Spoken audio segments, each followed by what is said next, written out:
Sehr geehrter Herr Bundesinnenminister Seehofer, sehr geehrter Herr Ministerpräsident Kretschmer, sehr geehrter Herr Ministerpräsident Wojtke, Cześć Przytomni.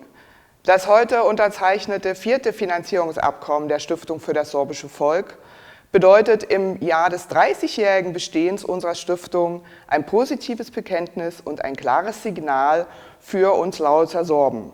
Dafür gilt dem Bund, dem Freistaat Sachsen und dem Land Brandenburg unser ausdrücklicher Dank. Wutrobne Jak, Wutschobne Jik. Wir erleben unzweifelhaft einen historischen Moment und zusammen mit dem Strukturwandel in der Lausitz ergeben sich für uns und die zukünftigen Generationen eine Vielzahl an Möglichkeiten, denen wir jetzt gerecht werden. Die Steigerung der Zuwendung der Stiftung für das sorbische Volk sichert nicht nur die bisherige Arbeit der Stiftung und der geförderten Einrichtungen, sondern ermöglicht uns auch die Verwirklichung neuer Maßnahmen. Ich werte die Erhöhung als Zeichen des tiefen Vertrauens in unsere Arbeit. Dass wir jetzt Planungssicherheit haben und zugleich neue Tätigkeitsfelder eröffnen können, ist mir und allen Mitarbeiterinnen und Mitarbeitern eine große Motivation für die Herausforderungen, die vor uns liegen.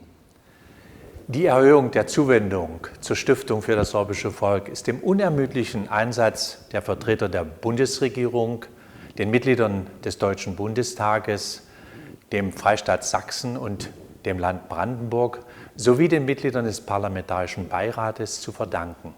Es ist ein überzeugendes Bekenntnis zur sorbischen Sprache, zur Kultur sowie ein klares Signal für die kommenden Generationen und für die Zukunft der Sorben. Mit der heutigen Unterzeichnung bleiben Bund, das Land Brandenburg und der Freistaat Sachsen verlässliche Partner des sorbischen Volkes. Die Regierungen und Parlamente haben sich in den vergangenen Jahren als Leuchttürme zeitgemäßer Politik im Umgang mit dem sorbischen Volk erwiesen. Zugleich wird allen der Rücken gestärkt, die sich für die Zukunft des Sorbischen einsetzen. Wymienię serbskiego ludu, Serbo, Gornie, Dolnie a Srednje Łużyce se uczobnie užiekują za tostu pomoc.